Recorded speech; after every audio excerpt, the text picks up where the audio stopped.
To know that when we take two golden mean spirals, what would happen if you were to place them in a very particular and articulate way.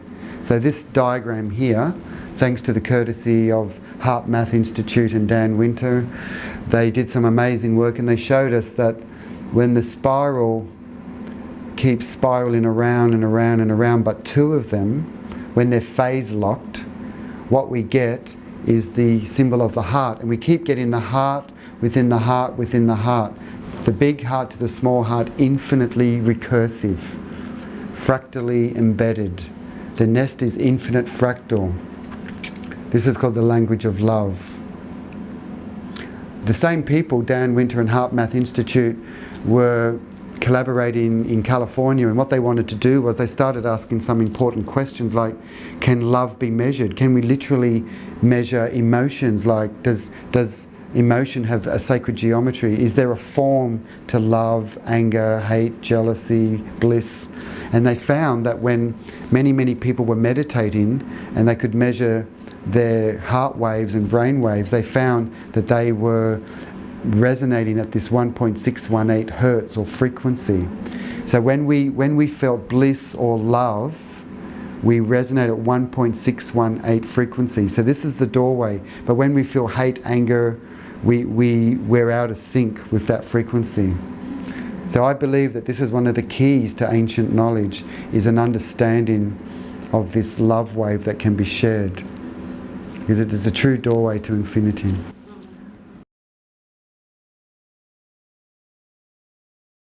Most people are aware that the spiral galaxy exhibits the perfect unfolding nature of this spiral. In this particular one we can see that there's several spirals happening. There's one spiral there, there's another spiral there.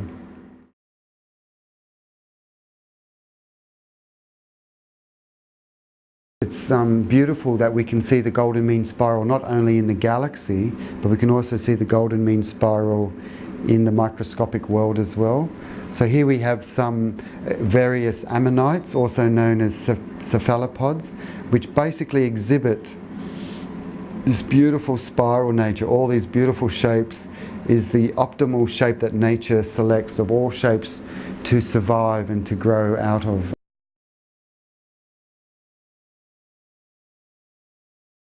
And just as a curiosity, it's interesting also that some of the crop circles that are appearing are also found to be in the golden mean ratio.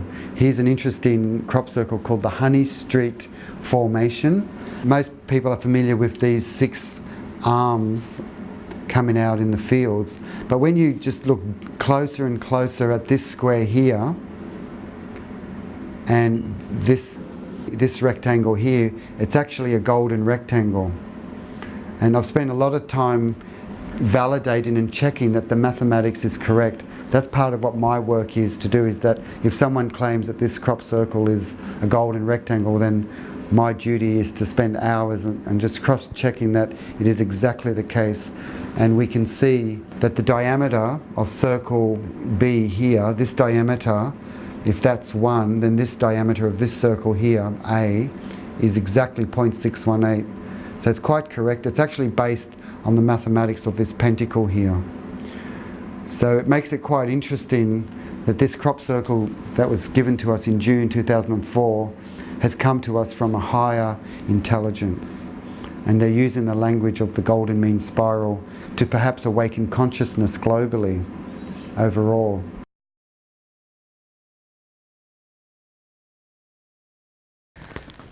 So as you can see from this lecture, there's been quite a fascination for this vortex point known as the center or the eye of this golden mean spiral.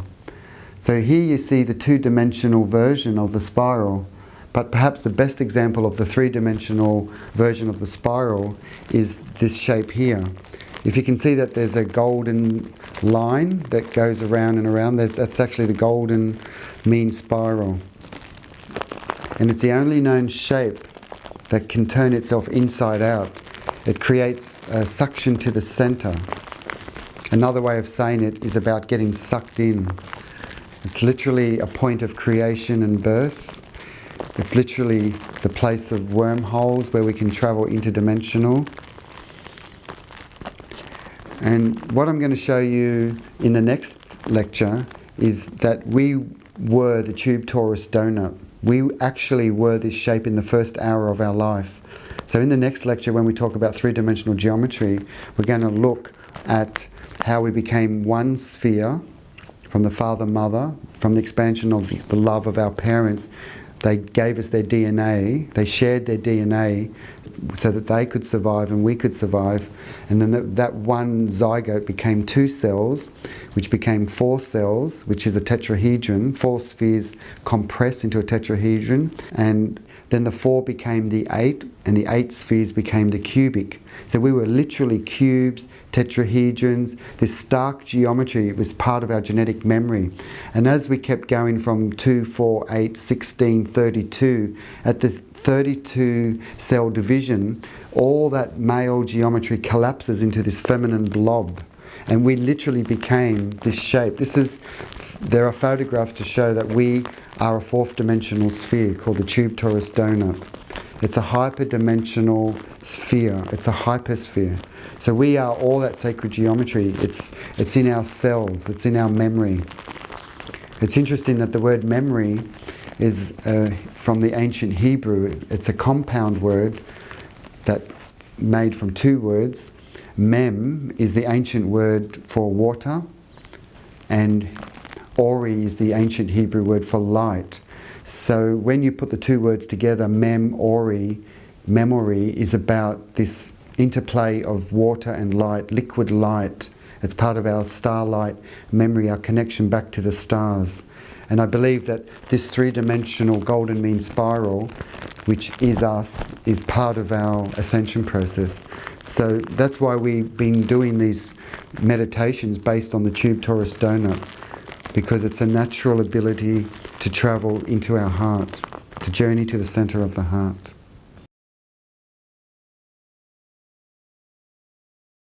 So a lot of scientists at the moment all around the world are totally excited about this tube torus donut because it has the ability to explain many, many things like transpiration of the roots into the leaves, magnetic fields.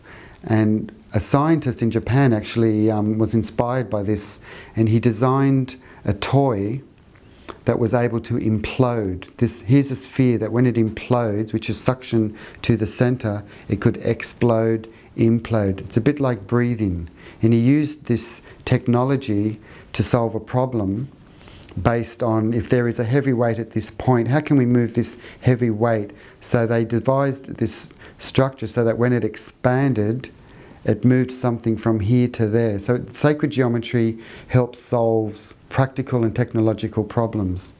So this is basically the principle of implosion, explosion, involution, evolution. In breath to the heart, out breath. It's as a breathing. And that's why scientists now are playing with these toys. In fact, scientists are even calling the universe, they're actually calling it as an imploded universe called impliverse. So there's a lot of new words being coined at the moment to satisfy the ability to explain the level of consciousness that's risen at the moment. Our concepts of the world are changing at the moment, and we need to embrace this principle, which we never really thought about before. It's learning how to breathe again, in, out, center, out, and always being interconnected with everything.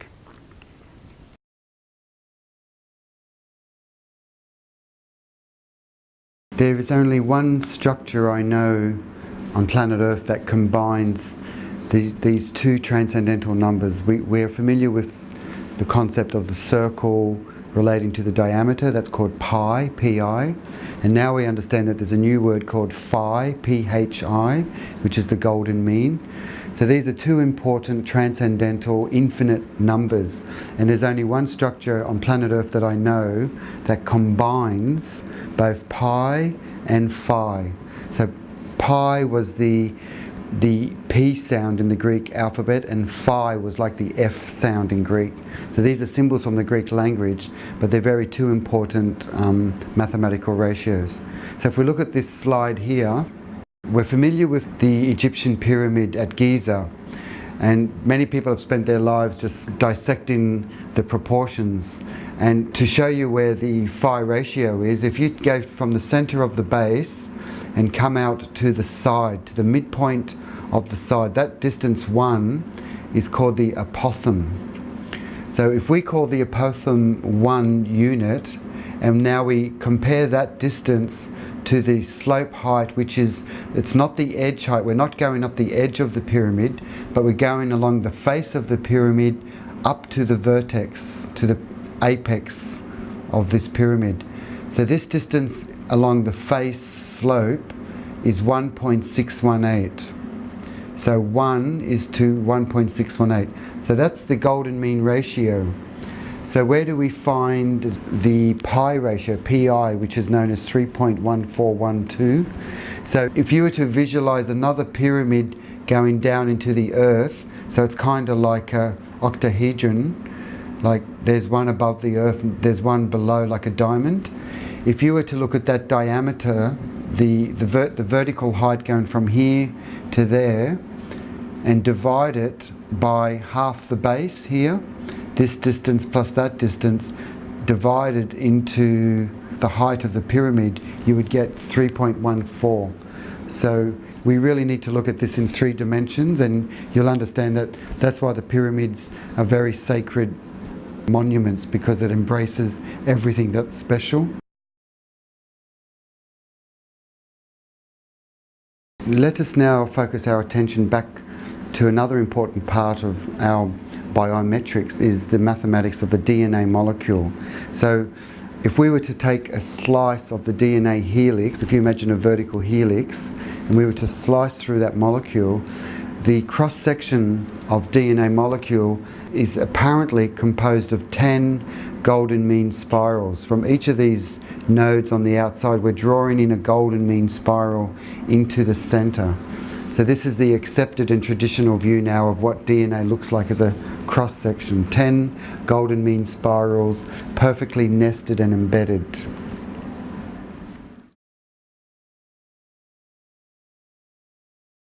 In our lecture after this on the 3-dimensional geometry, when we look at all the male facets of straight lines and polygons like 5-sided and 6-sided shapes, we also realize that when we look at the DNA in another way, we actually see that the molecules on the rungs of this ladder, when we look at the helix, we can see that these genetic bases are connected in very particular arrangements. But when we look at one of these rungs, we can see that the molecules of DNA are arranged in a particular way, where we have a pentacle, hexagon, and a golden rectangle.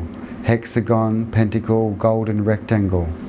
It's quite interesting that the symbolism of the pentacle again is found in our very DNA matrix. It's right inside of us.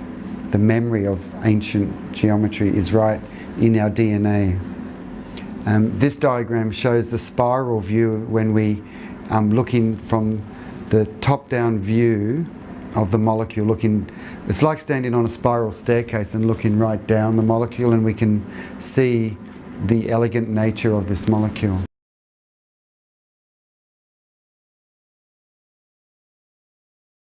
The main slide that I wanted to show you now about DNA is actually taken from scientists. So this is interesting now, is that I want you to see now what scientists are giving us as their view of DNA.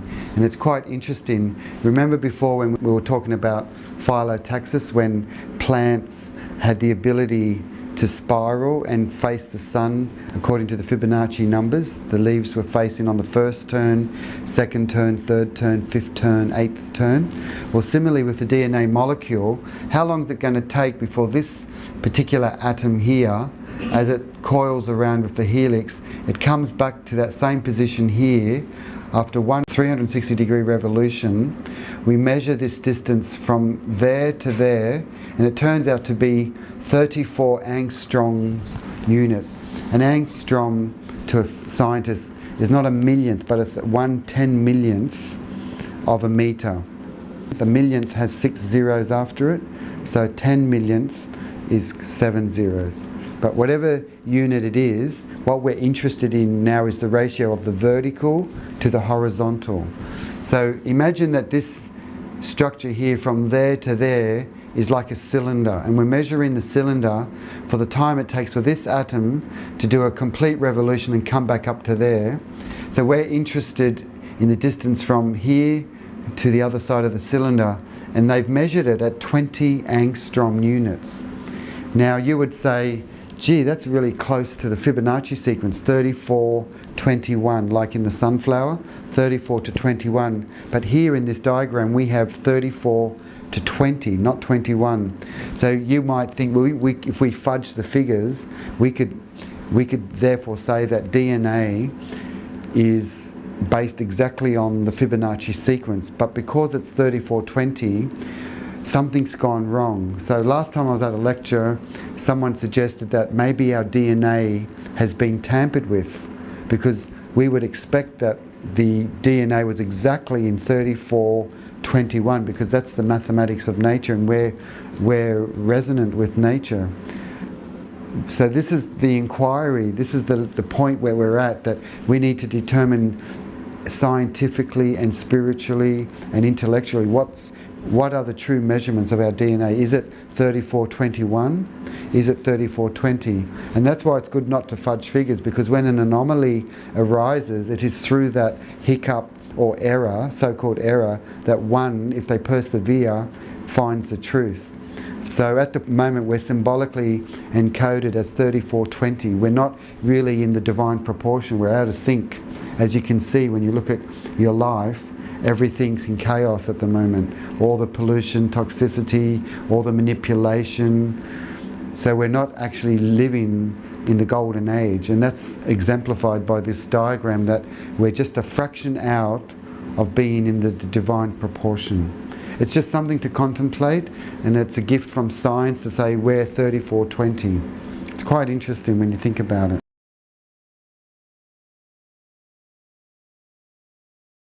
This section is called the language of light for a very specific reason. What we're going to do now is we're going to take the phenomena of the golden mean spiral, the three-dimensional Nautilus shell, and we're going to marry this with the ultimate symbol of the masculine. So what I'm holding now is the ultimate symbol of the feminine. It's the three-dimensional Nautilus shell. And I'm going to put this shape inside the masculine shape. So what I'm going to do is I'm literally going to fuse the golden mean spiral in 3D into the center of this three-dimensional triangle called a tetrahedron, which I'm going to talk about soon in part 4. So what we're doing now is we're literally marrying the two symbols that we've talked about. We're marrying the male and the female. So I'd like you to visualize a tiny form of this inside the spiral. You can visualize this as like a flame, in a sense. It's like a small flame dancing shape that's actually inside of there. Actually almost like that. So what we're doing now is we're fusing and marrying the two most potent symbols we know of life and creation, the male and the feminine, because we're talking about oneness and unity consciousness, but at the moment we're still in separation in the male and the female. So by marrying the two, something exquisite happens. So we're looking in 3D, but now let's look at them in 2D. In two dimension, there's the pyramid, or there's the triangle which represents the shadow of the pyramid, or the tetrahedron. And here we've got the Nautilus shell in a sense. And there's about, what we're going to do now is we're going to shine a light upon this geometry, but we need to understand that this spiral can move 7 different ways inside the tetrahedron. This tetrahedron has the ability to tilt. There's 7 important spins of axis with this tetrahedron. We've got the 4 corners, so I can put a skewer from this face through that vertex. That's 1, 2, 3 and 4. So there's 4 skewers that can go through the vertices, and there's also the X, Y, Z, the 3 axes that make it three-dimensional. So there's 7 key ways of tilting or rotating. We're going to look at how we can remember how to turn in space, how to tilt, how to store memory according to axes of spin. Okay? Because as you know, spin is life. Spin, when you look at a creek, the way a creek spirals, if there's no spin in the water, the creek is dead, the water is dead. So spin is a definition of life. So we're going to put the spiral in here. We're going to shine a laser beam right down on the top of this three-dimensional structure. And down here, we're going to look at the shadow of the spiral as we tilt this shape many times. We're going to look at the transduction of 3-dimension going down into 2-dimension, and we're going to get a script down here, a language. This is what we call the language of light. So I'm going to show you that on the whiteboard, what's happening. I'm going to draw the tetrahedron, which is a 3-dimensional triangle. Tetra means 4 in Greek, hedron means face. So this is a 4-faced kind of pyramid, but with triangular faces. And inside the tetrahedron, I'm going to marry the golden mean spiral. But as we've explained, it's a 3-dimensional spiral, the ram's horn. And we're going to shine a light, concentrated light, on the top of this 3-dimensional structure. And down here, we're going to receive a script, a language, a veritable language. So when we shine the light on the 3-dimensional ram's horn, we get a certain shape, and it looks like this. It kind of looks like that. This is about self-similarity. The shape is the same. The only thing that's changing is your perspective. It's only your view. It's the angle of rotation that's changing, but it's a self-similar shape. So we tilt the tetrahedron according to one of 7 axes, and then we realize that the spiral now looks like that. It's still the same. Then we tilt this again and we get another shape of the spiral, another view. And then we tilt it again and we see it like that. And then we tilt it again and we see the spiral like that, and like that, and like that. And it just keeps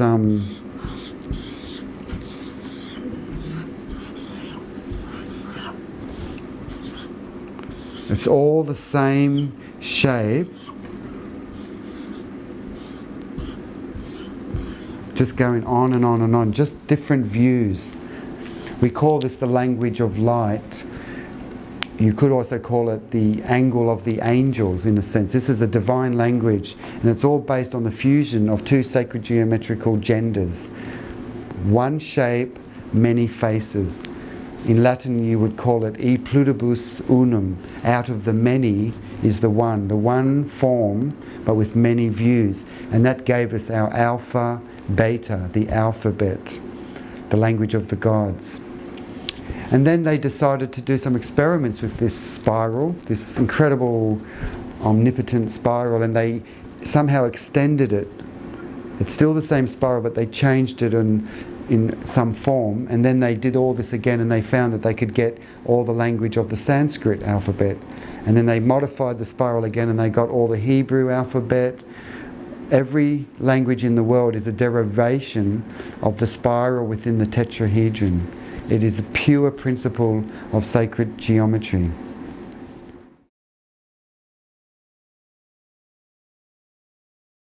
This work that I'm showing you here is thanks to the work of Heart Math Institute and Dan Winter, who I referenced to before, and it's just showing you the different tilts of the tetrahedron with the spiral, and you can see these exquisite A, B, C, D, E, F, G, and in a simpler form you can see up here that if we modified the helix shape we get A, B, C in a much more simplified way.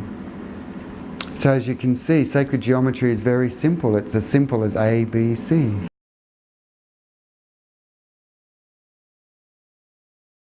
A lot of people have been asking for more information regarding how they can teach their children, or how teachers have been wanting some worksheets on how to instruct children to create the Fibonacci sequence.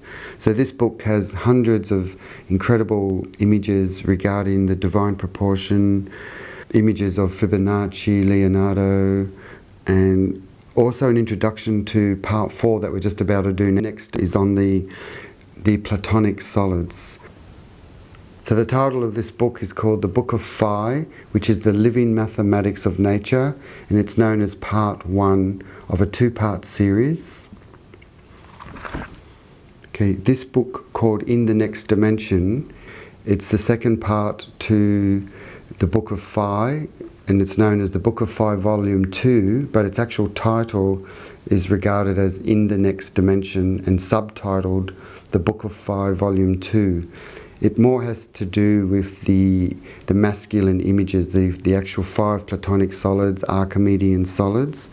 And the purpose of this book was to bridge the apparently different subjects from magic squares, Vedic mathematics, number series, and sacred geometry. A typical example of this book shows handwritten pages and also computer pages.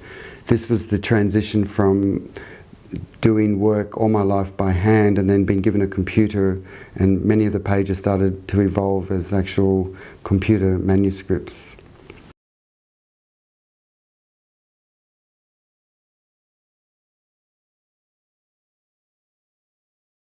What we have here is an unusual view of the world. This is different from the traditional Mercator map that we've all known. This is claimed to be the original dimensions of the countries as we know them. This is called a Peters projection map.